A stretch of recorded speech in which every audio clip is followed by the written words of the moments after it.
మతాల లక్షణము 6. నామరూపంబులేనిది కామక్రోధాధికముల కర్మరహితమై పామరుల కెరుకరానిది నేమము జపయాగయోగా నిష్ఠాలకెప్పుడు చిక్కునే బయలు స్పష్టము చూడు.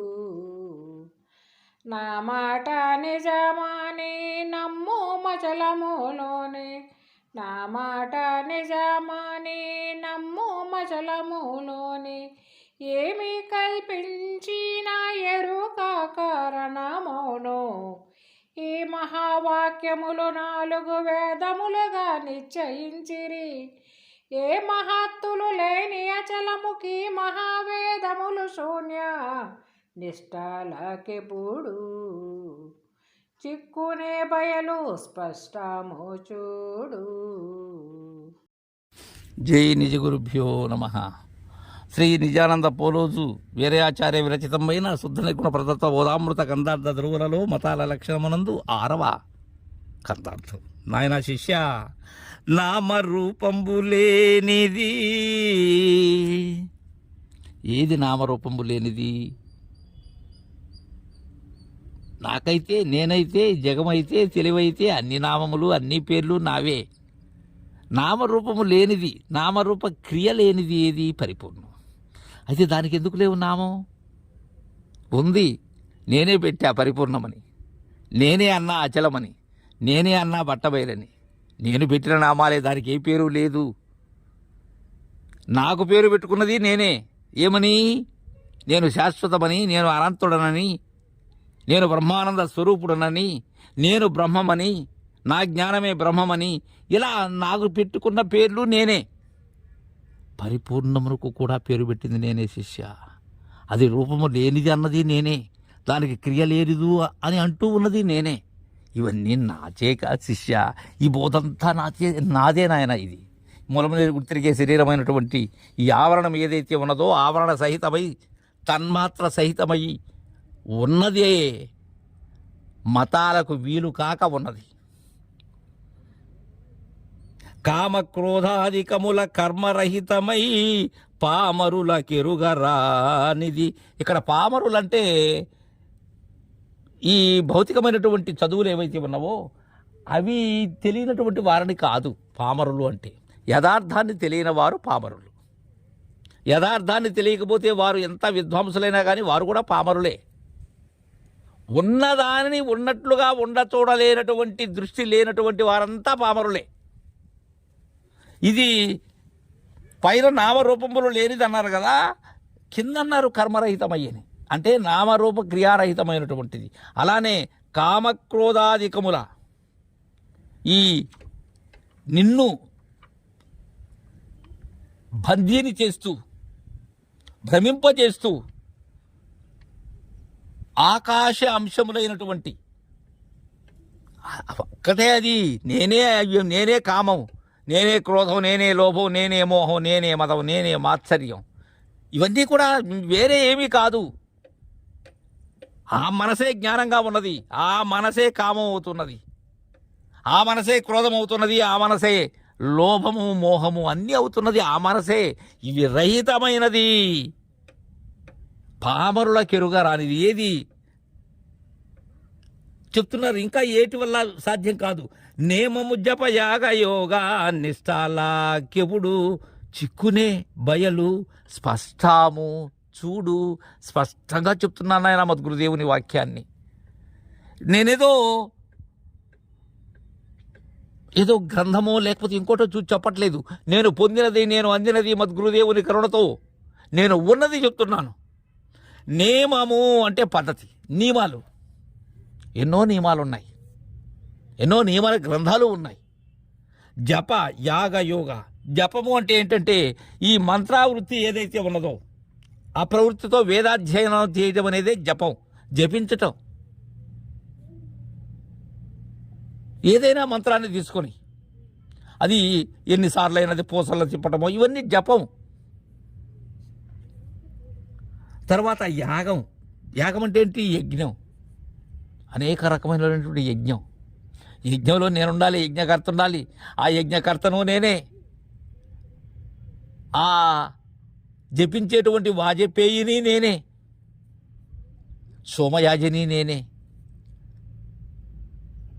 అందులో వచ్చే అవిసేమై ఉంటుంది, జ్ఞానమే అయి ఉంటుంది. అలానే యోగా, ఈ యోగము అంటే ఈ యోగము సగుణ యోగంగానూ ఉంటుంది, నిర్గుణ యోగంగానూ ఉంటుంది. మరలా వీటిలోనే కర్మయోగమని, భక్తి యోగమని, జ్ఞానయోగమని, మరలా వాటిల్లో కాలయోగమని, దైవయోగమని, ప్రారబ్ధ యోగమని కూడా ఉన్నాయి. ఇవి కాకుండా యోగములు అంటే అష్టాంగ యోగములు అని. ఈ అష్టాంగ యోగాలే ఈ యమము, నియమము, ఆసనము, ప్రాణాయామము, ప్రత్యాహారము, ధ్యానము, ధారణము, సమాధి. ఒకదానికొకదానికి అనుసంధానమైనటువంటివే ఈ యోగములు. ఈ అష్టాంగ యోగములన్నీ కూడా ఒకదానికి గొలుసు కట్టిది. ఇంకా నిష్ఠ అంటే ఏదైనా ధరించినటువంటిది ఏదైతే ఉన్నదో దాని యందు శ్రద్ధగా ఉండటమే నిష్ఠ. ఒక ఉనికి అంటే ఒక నిశ్చయం చేసుకుని ఉండటం, దాన్ని నిష్ఠ అంటారు. చిక్కునే బయలు, వాటి ద్వారా చిక్కుతుందా బయలు? సిద్ధాంతకర్త అయినటువంటి శివరామ దీక్షులకు తప్ప వేరే వారికి చిక్కుతుందా అది? ఈ మాయకు దక్కుతుందా అది? సశరీరులకు సాధ్యమవుతుందా అది? అదైన వారికి అదే అయి ఉంటుంది, అది కాక మరి ఏది ఉండదు. నా మాట నిజమాని నమ్ము మచలములోనే, ఏమి కల్పించినా ఎరుక కారణమవును. నా మాట నిజమని నమ్ము, ఇది సామాన్యముగా చూడవాకు. ఎలా నమ్మాలి? పొందితే నమ్మకం ఎక్కడుంది? ఇక్కడ పొందిన వెంబట నమ్మకం ఉందా? నమ్మకం ఉండాలంటే నేను ఉండాలి కదా. ఏమీ లేదు. మనకు బోధించేందుకై పరమదయా కూడా సంపన్నులైనటువంటి పెద్దలు మనకు వీటిని అందజేశారే కానీ ఇక్కడ నమ్మకం లేదు, విశ్వాసము లేదు.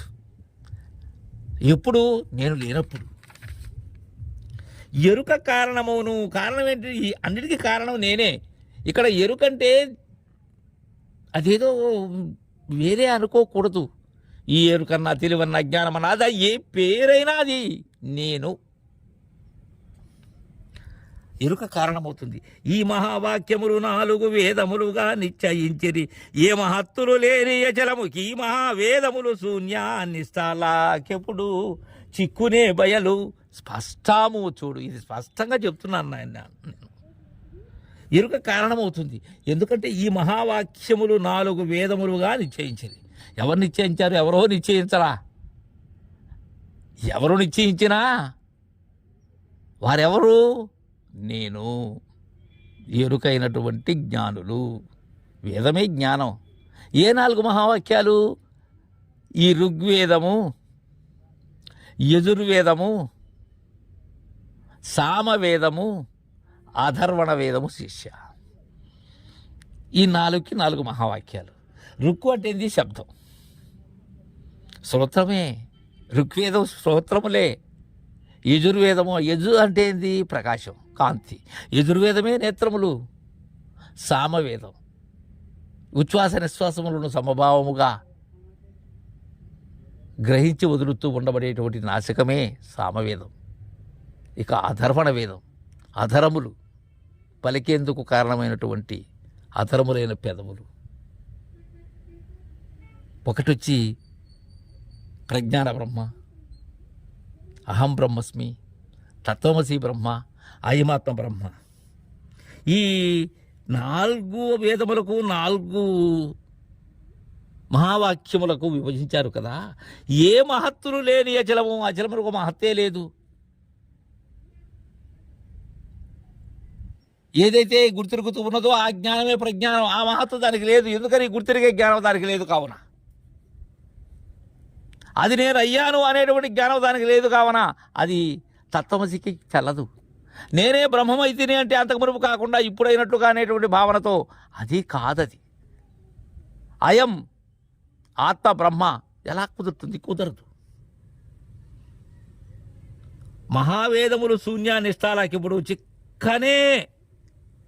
చిక్కునే బయలు స్పష్టము చూడు. వాటికి ఏనాడు చిక్కదని చెప్పి చక్కనైనటువంటి విచారణ మనకు ఈ మతాల లక్షణాన్ని అత్యంత జాగరూకతతో వాటిని నిరసన చేస్తూ ఉన్నారు. తరువాయి కందార్థం రేపు ముచ్చరించుకుందాం. జై గురుదేవా.